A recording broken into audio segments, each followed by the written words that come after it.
This house is the cradle of our dreams, the workshop of our common endeavor. We gather, part of the great circle of life around the hearth of faith, the altar of our common life, the fire of hope and commitment. Good morning, everyone. Good morning. It is so good to have you all here. I'm Reverend Hank Hurst. I am your interim minister, and I want to thank all of you who decided to sit on this side of the church until the junior youth group came in and sat down. I just thought, like, what happened to everyone who just sits over there? So thank you for balancing out this. I was worried.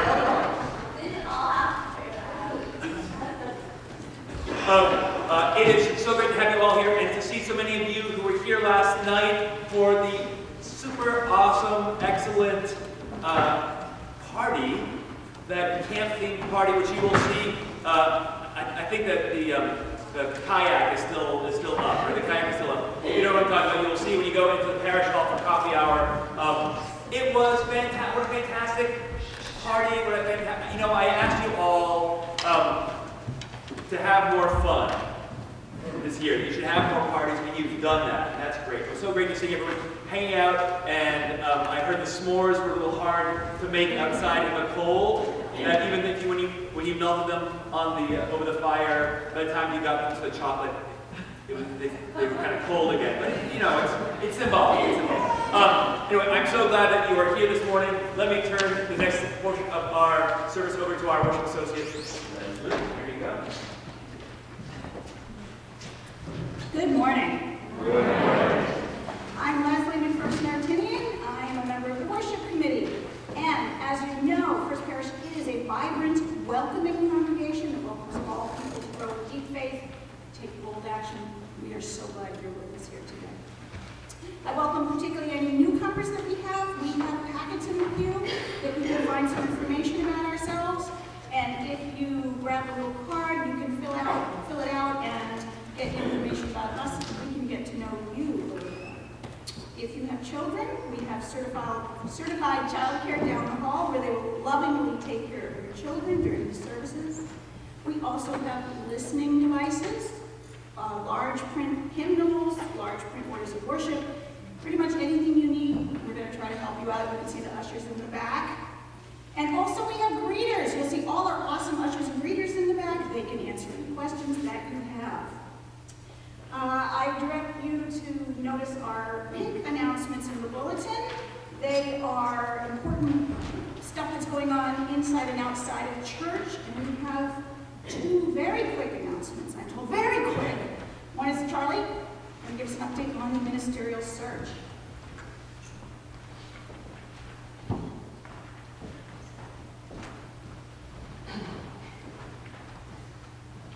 Good morning, everyone. Just wanted to update you a bit on where things stand with the search.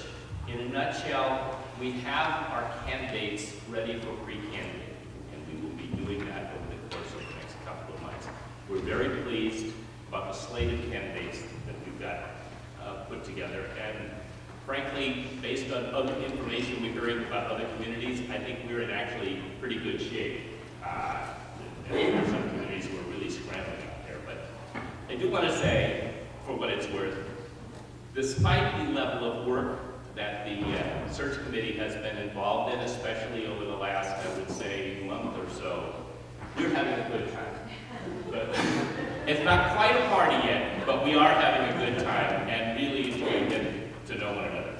The one thing that I want you all to begin to become conscious about, and we will be sort of stressing this as we go forward, is we have currently 2 weeks, potential weeks, set aside for the candidating week.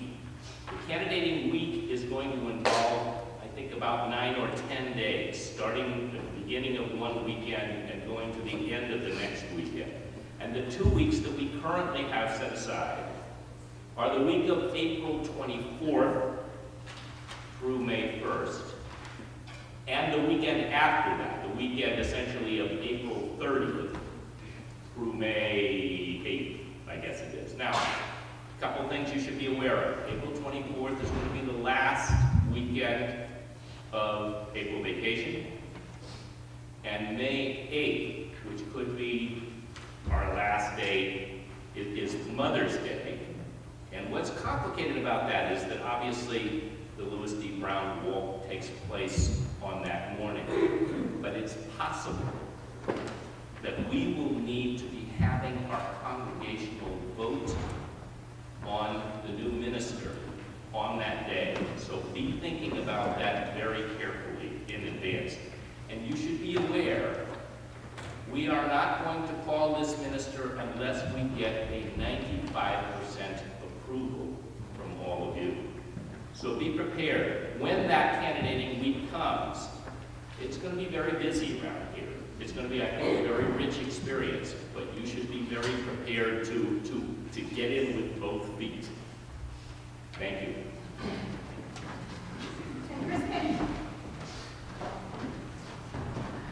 So something that's coming up sooner than candidating week is the chocolate auction. For those who have not been initiated, is next week. It's earlier this year than usual, but it is. We always do it the Sunday before Valentine's Day. Valentine's Day is on the 14th. It is on Sunday, so the previous Sunday is the 7th, which is next week. Next week. Here in the parish hall, right after the service. Big event. So be there. Think this week about what you will bring, and bring your friends. Have a good time. We always do. Looking forward to seeing you at the chocolate auction. We haven't decided that. So, yes, I had hoped to be there by now. And it's a very good question, Jen, and I apologize. It will go into the link, so look at the link and we'll let you know who it benefits. But usually it is a local organization, it's a nonprofit, it usually has something to do with food. And it's one of those things, it's one of those events where the money that we bring in as a congregation goes to help others outside of our work, part of the deal.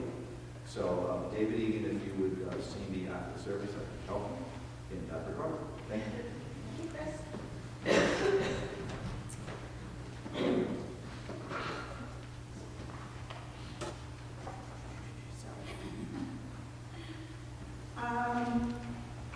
Finally, I want to tell you something.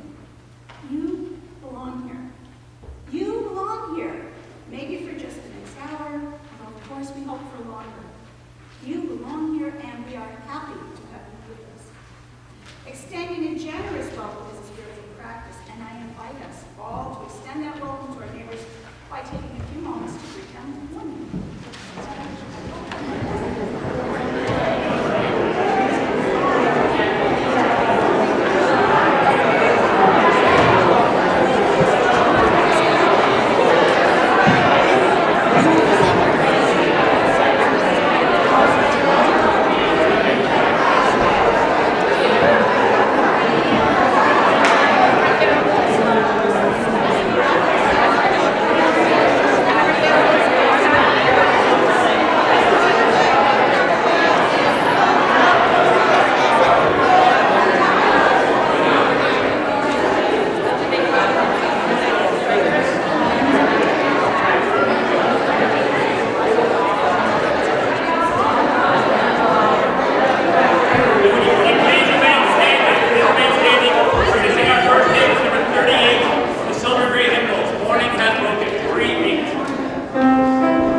cabbages go back to compost, but good deeds stay green forever. Would you join in unison call to worship printed in your order of worship? Come, let us gather. We gather to celebrate the sacred within and among us. We come to seek spiritual growth and understanding. We strive to practice acceptance, forgiveness, and love. Together we work to build a world of justice and compassion. Come, let us gather together. These past few weeks we've had testimonies from folks in the congregation, and today is no different. But today we have two groups of folks. Okay, one group and one person.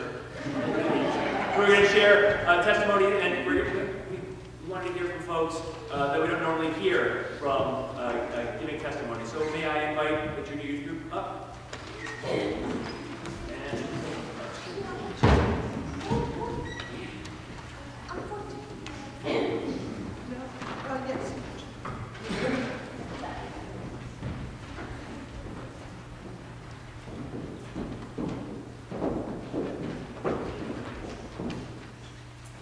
The junior youth group has spent some time recently thinking about what they like about First Parish.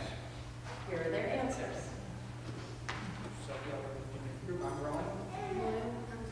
I'm Elizabeth. So, yeah, like you said, we came up with a question, what do you like about coming to church? I like the people, it's a kind community. I like living with Giles. I like to come dress any way I like and getting the charge for the 7 principles in 2nd grade passages class. I like to walk around in my socks and eat the food at Ari. You like going to the Cambridge Outdoor Church service with the homeless people, fun music at church, walking the labyrinth, dancing around the maypole. Ringing the church bell was really cool. The Easter egg hunt, hanging out with our friends, and taking the parachute outside to entertain the little kids. And I liked collecting socks for the homeless. And having acorn wars outside. That was our answer. And throwing an apple juice bottle on each other. I was told I was allowed to say this.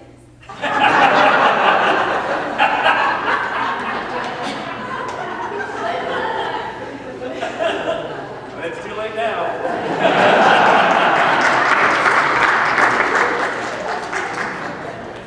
Yeah, let me take it.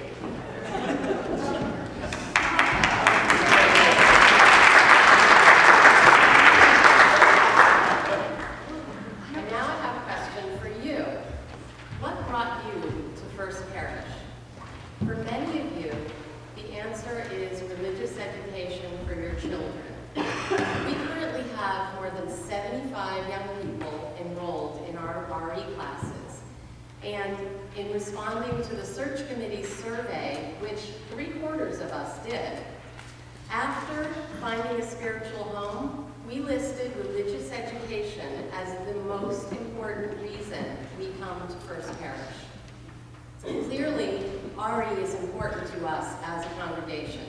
And as you've just seen, our kids have a spiritual home here as well.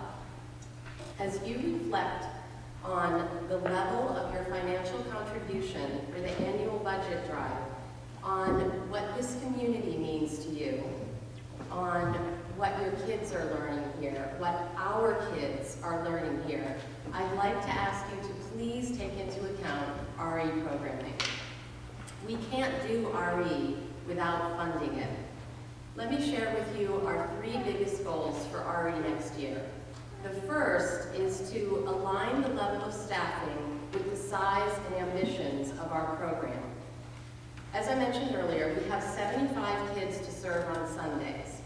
We have an enthusiastic corps of volunteer teachers with only 1 part-time staff person to administer this program.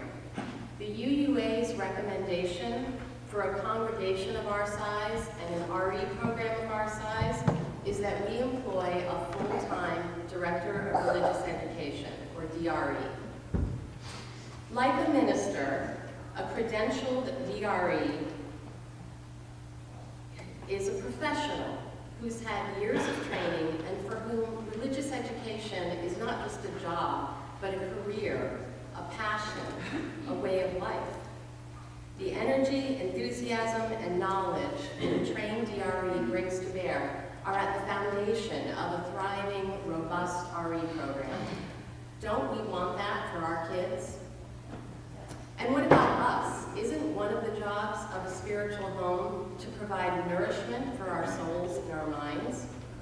Our second goal is to bring back adult RE. In the past, our programs for adults, such as Common Hearth, have included lectures on other faiths like Islam and Judaism, parenting workshops, and classes on UU history. Wouldn't it be great to have these opportunities again? We often think of religious education as classes and workshops that contribute to our own spiritual growth.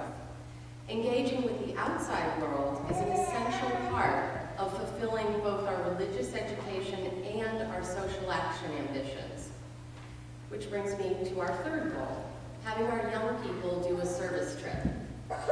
Last fall, our junior youth group took a field trip to the outdoor church in Cambridge.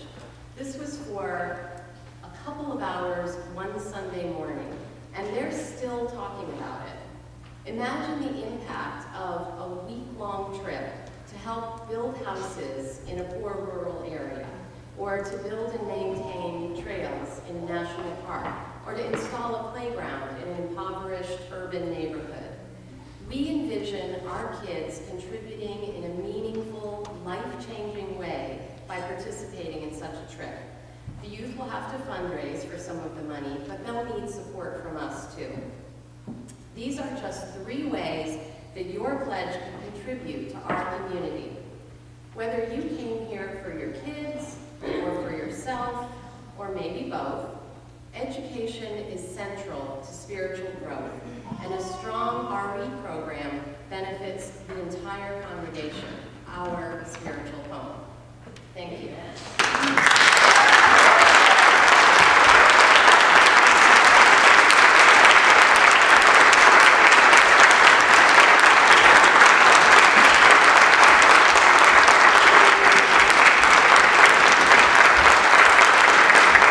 And now we're going to sing our young folks off to their class about their religious education classes.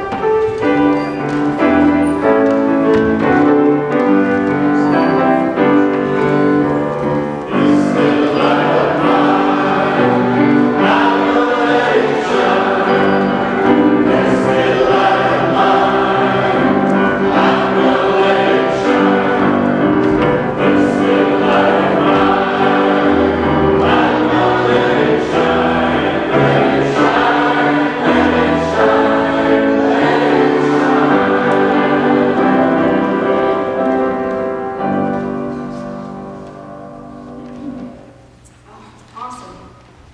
Our reading today is actually one I wish I had.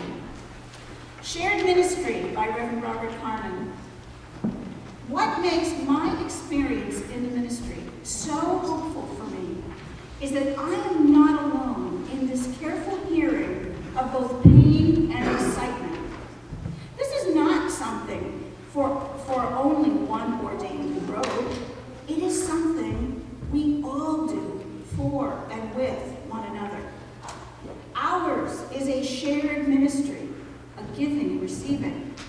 We tell one another our stories, our myths, our innermost thoughts, and we seek to listen, if we can, with sensitivity and purpose and love. We live lives. We do not live creeds or theologies or even values.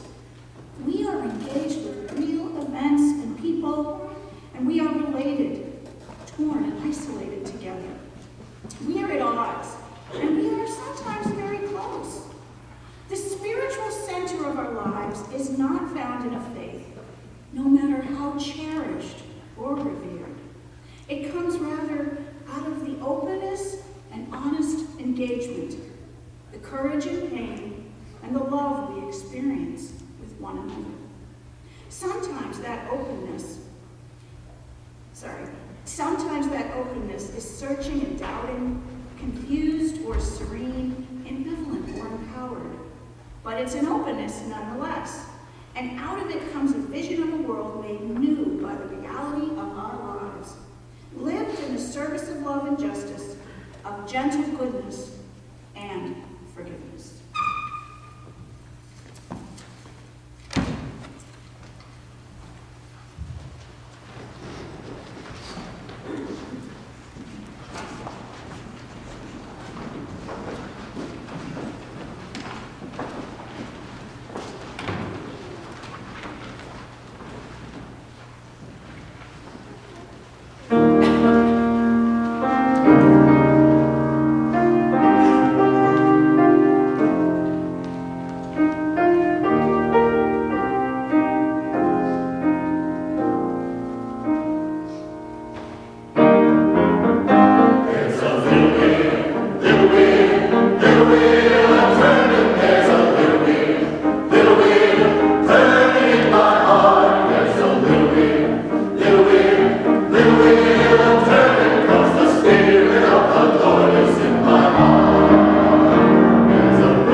Acorn Wars. I am sure that actually there's a long tradition, perhaps it is the oldest tradition in this church of Acorn Wars. I'm sure that it is like the one thing that children of many generations remember. Jude, were there Acorn Wars when you were a child here? You mean someone has started a new tradition of throwing acorns at each other? Maybe, perhaps you were just a good child. Not to say that your children aren't.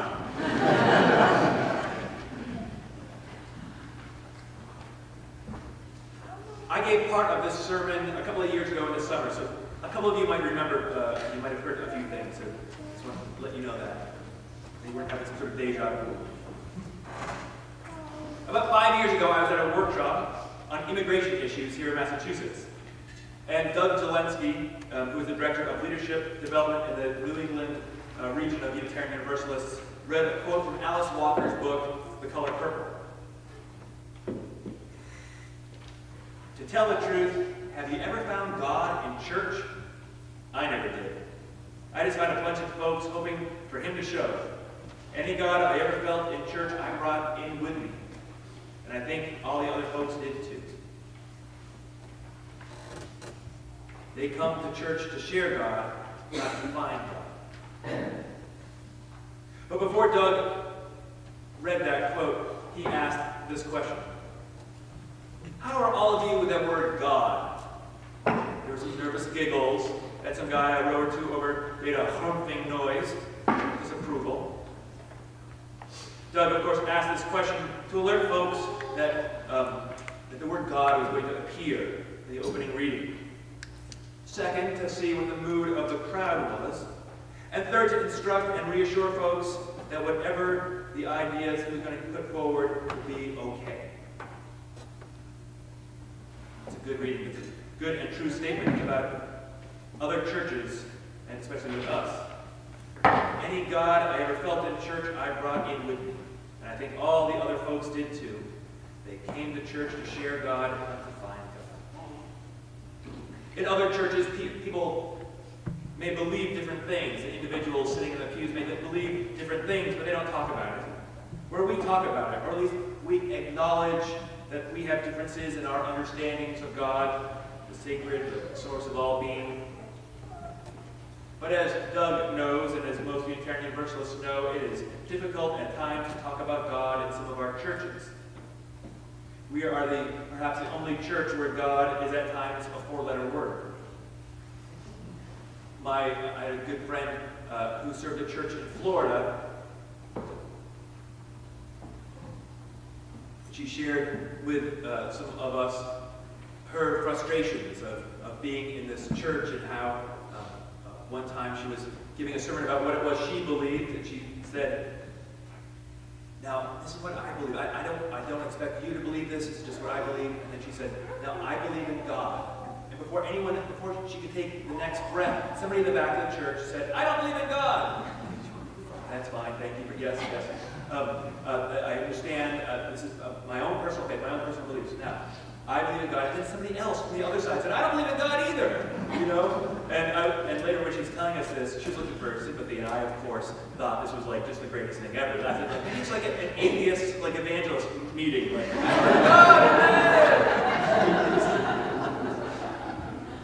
Baylor University did a study a few years ago and found that Americans believe in 4 different types of God. Not a Christian God, not a Jewish God, and everybody else's God, but a type of God according to characteristics. There's the authoritative God, the benevolent God, the critical God, and the distant God. The authoritative God is the wrathful, sin-hating God. Benevolent God is the one who forgives the friends and forgives the sinners. The critical God is the bringer of justice. And the distant God is the cosmic creative force beyond and behind the natural universe. So what about you? What do you hear when I say God? Because there is a certain amount of religious baggage that we all carry. And it colors our things, colors our view of things, both religious and things not religious. What baggage do you bring with you from a former faith? What baggage do you bring from not having a faith at all? What baggage do you bring if you grew up in this faith? And what do I mean by baggage? Normally when we say that, when we say religious baggage, we think of just negative things, but there's plenty of things in our faiths that are good. And even if we have left those faiths, we still bring them with us. Are the bad things that we imagine, are they just merely the externals of faith? The rituals and fetishes of religion?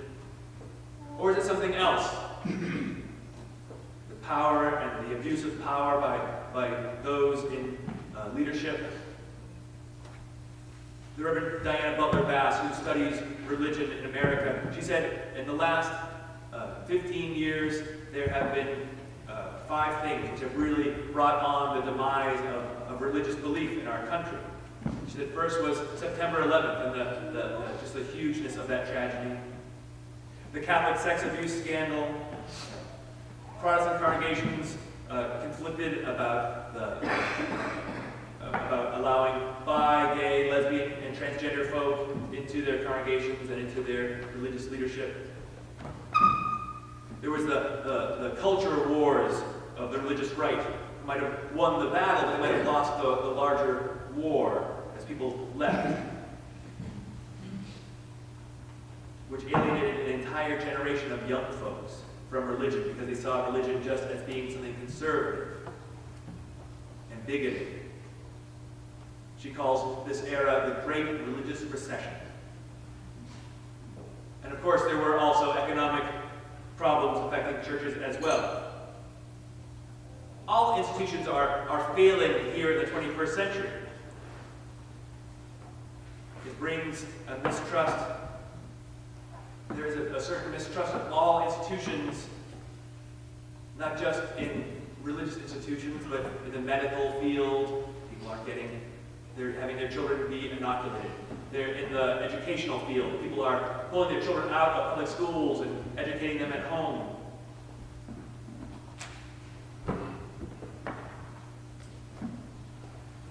When it comes to religious life in America, many folks feel like they have run out of choices. The former chief rabbi of the United Kingdom, Rabbi Jonathan Sachs, wrote this. He said, "Clearly, people are searching for something. There's definitely a search for spirituality. Yet, spirituality per se is not going to get us where we need to be, because spirituality is what happens when religion goes bowling alone. It is very self-focused. In lieu of traditional morality, he sees today's morality as being centered on issues which once would have been seen as political rather than moral."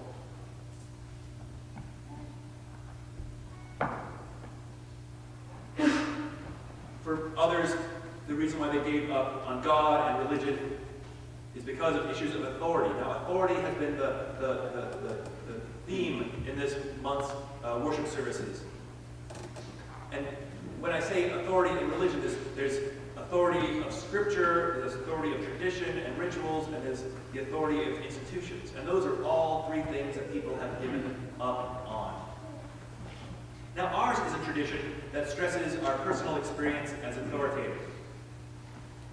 In fact, it's more important than the authority of Scripture and the authority of tradition, and sometimes even the authority of reason. On the front of the orders of service, you see this quote from Ralph Waldo Emerson. "Acquaint thyself at first hand with gaiety." This comes from his famous Divinity School address given in 1838. In it, he tells folks to find the divine in God's greatest achievement, the world, not just in books written by other people, but in your own experiences. Go out and experience them. Ours is a faith of folks who have authority issues. Years ago, when I was studying for the ministry, they make you go and get these tests to make sure that you're not an axe murderer or something. And I remember when I got my review of the doctor said, "Well, there are two things here that really make you different from most other Unitarian Universalists I see in here." I said, "Oh, what's that?" He said, "Well, first of all, that you're an extrovert." And I was like, "Oh, that's no surprise, right?" And he said, "The other thing is that I don't have as big a problem with authority as most other Unitarian Universalists have." I don't know why that is. And I don't know if that's still true. But so often I find that the biggest problems I've had with people in our churches have been with folks who felt that they had to fight the man. And unfortunately, that ended up being me. They projected onto me every issue that they ever had with religious leadership. And in turn, I projected every issue I ever had with the jerks I had to work for. It's never pretty when well-educated, middle-class white men argue about who is a bigger victim of cultural norms.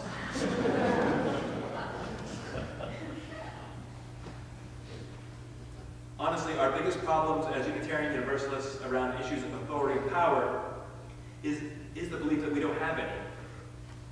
When in fact, for most of us, we have the advantages of education and economics, and often skin color as well. the advantages that we often forget many in the world would love to have. And yet we, not just we here, but we as a movement, we as a culture, we often don't vote, we don't express our discontent politically, we give away our power instead of using it to create justice. Or we feel that if we tried to do something, that it wouldn't make a difference. Americans have more choices than we know what to do with. And we get so confused and befuddled with all of these choices that sometimes it's easier just to give up. And whether those are religious issues or political issues or issues of morality, sometimes it's just easier to give up. To feel that we have to keep fighting and rolling the giant stone up the hill, only to see it roll back down again. We have sort of lost hope that we can make a difference.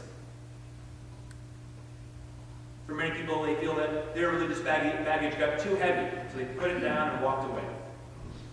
And yet there is still a desire to be part of a religious community, to be able to find a place where people can ask deep questions about life.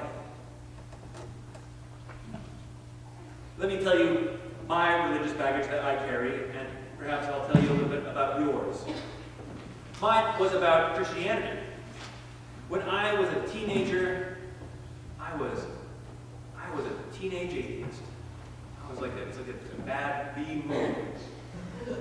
And whenever as a teenager, like sort of rejoicing when religious leaders fell, when there was great hypocrisy and they got arrested and things. And then I remember being at a youth conference after a bunch of us were sort of saying, "Oh, did you hear about this guy?" Ha ha ha, And then another colleague, another friend who later also became a minister, said, "Why is it that we have such a hang-up about Christianity? We're not necessarily Christians. Those folks didn't do anything to us." And that's when I realized that I was living out the unspoken language of the adult in my church, where it was seen that anyone who believed in God was foolish and just not well educated enough.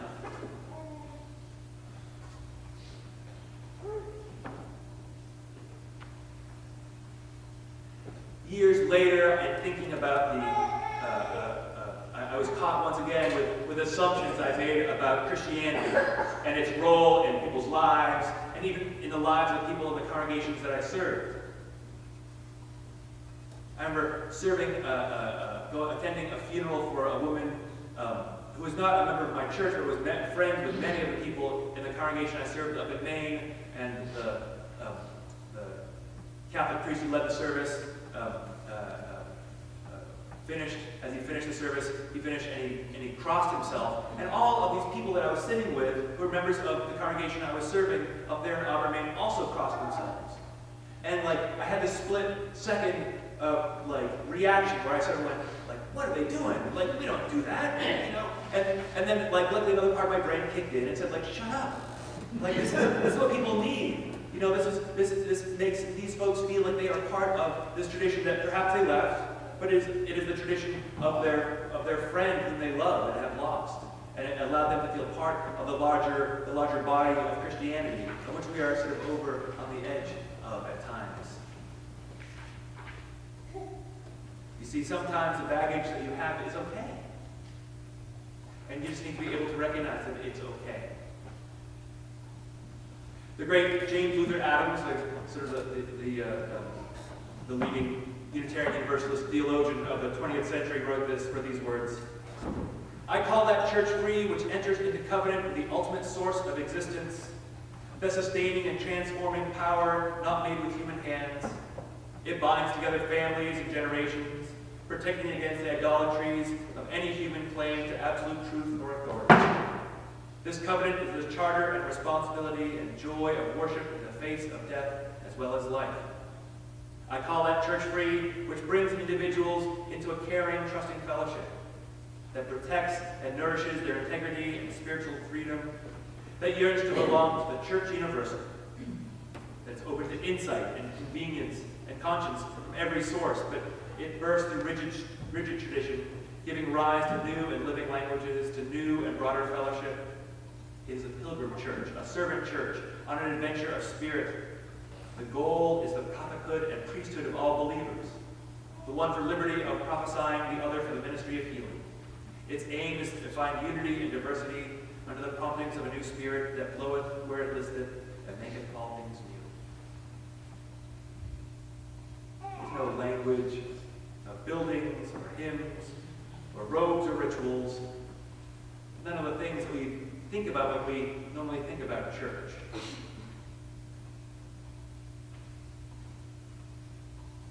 Like the question that Lisa asked this morning, what brought you to this church?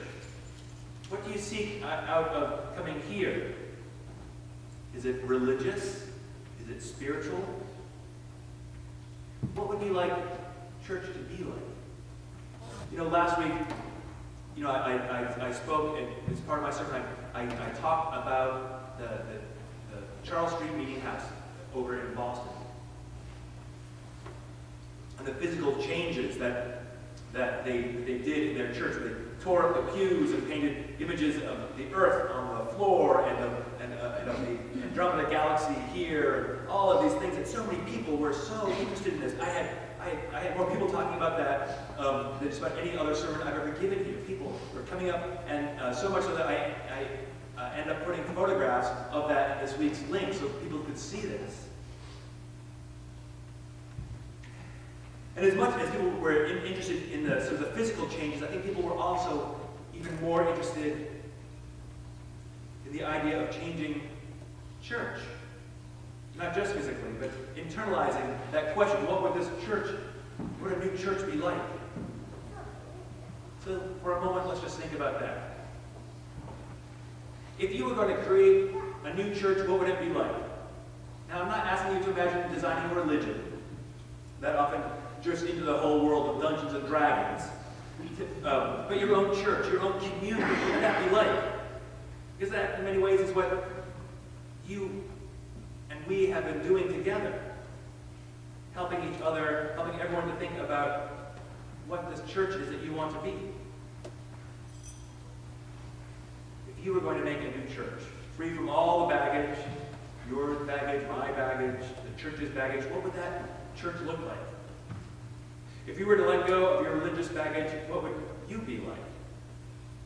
We think of all those events in our lives that we are dogged by and wish we could erase. Things dramatic, things embarrassing. But if you could let go, what would happen? What would you be like? Letting go of what you think church is, what could you create? Letting go of what church has been, letting go of your expectations. Now, imagine reintroducing some of the good baggage.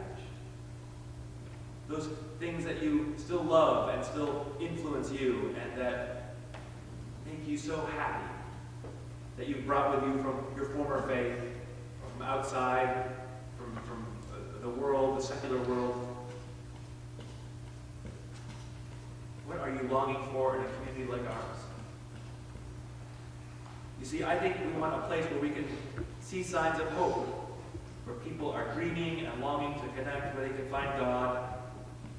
People are looking to connect with each other. I hope to be engaged in meaningful acts of justice and love, where they can serve their neighbor, where they can discover themselves. Where is that church? Can we go there? Or do we have to make it? What do we have to do to make that church?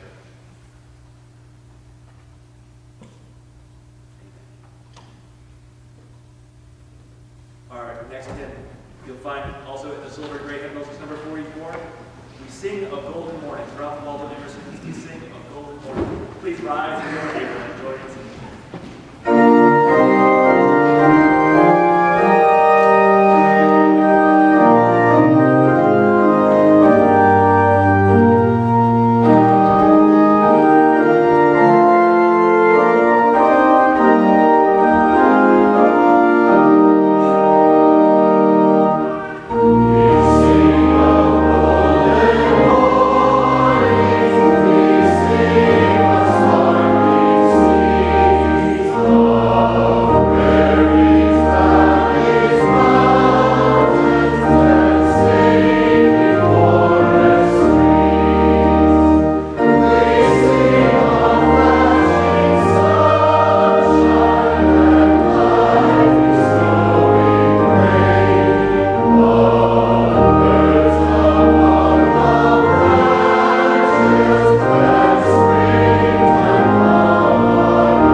Encourage us to faithful adventure and faithful risk for mercy's sake. The work of peace and the blessing of this world. Gentle Spirit, you join us in grappling with our challenges until we bear a blessing away from them. You laugh with us when we are surprised by the light and mysteries of this life. Recreate us to crack out of these fearful bindings and false assumptions, that we may join you in a world changing from exploration to grace, from stagnation to action, from greed to generosity. And as we travel together, hear our continuous refrain of thanksgiving and praise. Dottie and Chris humbly celebrate Tony and Lisa's late night come behind the building. They're playing that crazy game of cornhole they played in their hallways. Prayers also for all of us during this election season. Eve asked for big thanks to my dear friend, news of being cancer-free. And the choir is sending wishes and prayers for a rapid healing to Brian Kelly, who has some surgery tomorrow. We pray for all who struggle with illness. Illness is visible and those illnesses invisible. We pray for those who need comfort and for those who seek justice. And this we ask in the name of all that is gracious and glorious and good. Amen. Let us be in silence together for a few moments.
If you weren't here last night, you missed something great.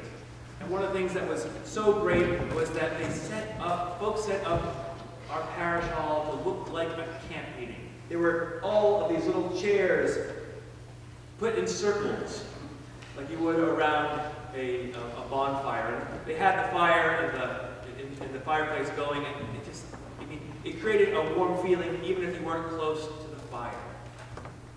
And I said some words about the importance of fire in our lives and the role that the church plays as that place where the fire that is in our hearts, the passion, that we're able to come and form around it.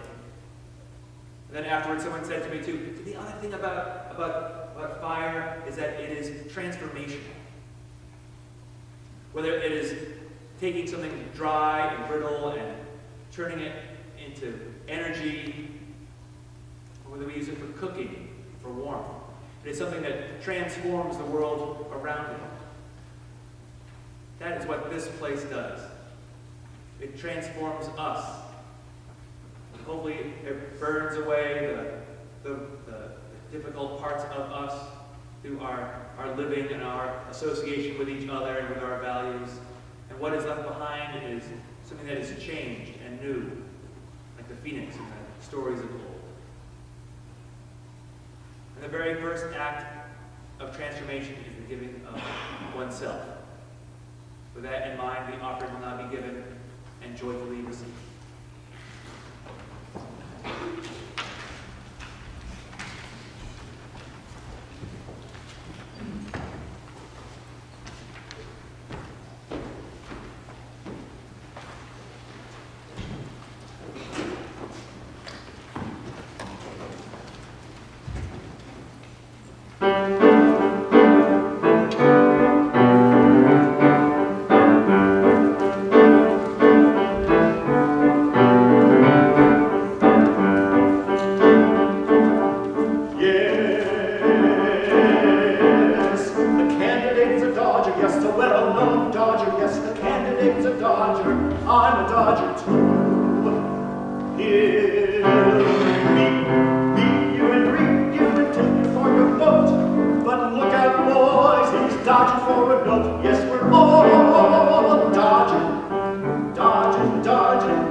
out, boys, he's a dodging for your dimes. Yes, we're all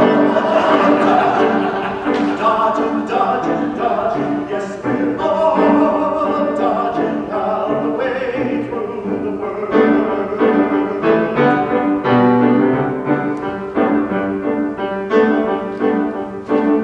The lover, he's a dodger, yes, a well-known dodger. Yes, the lover, he's a dodger, yes, and I'm a dodger too. He'll hug you and kiss you and call you for his bride. But look out, girls, he's a-telling you a lie. Yes, we're all dodging, dodging, dodging, dodging. Yes, we're all dodging our way through the world.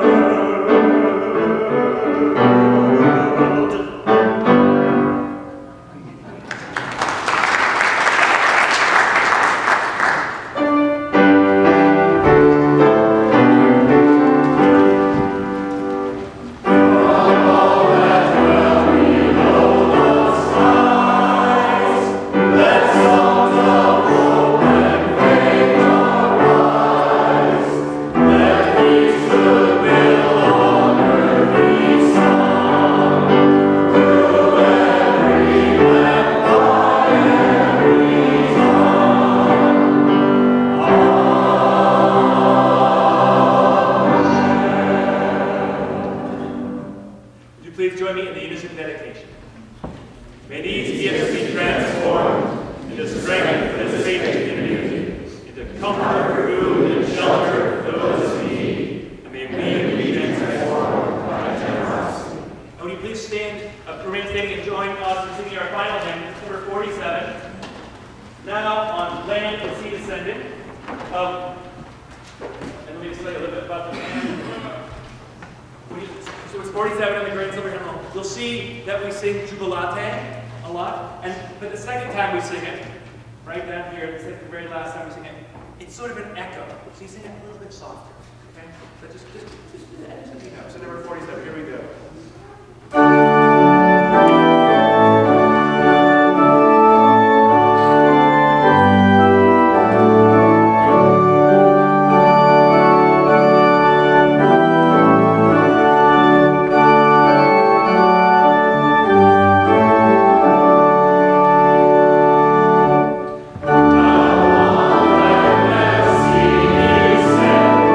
Brings the light his peace.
gain strength, courage, and confidence by every experience in which you really stop to look fear in the face. You are able to say to yourself, I have lived through this horror. I can take the next thing that comes along. You must do the thing you think you cannot do. Our worship is over. Our service begins.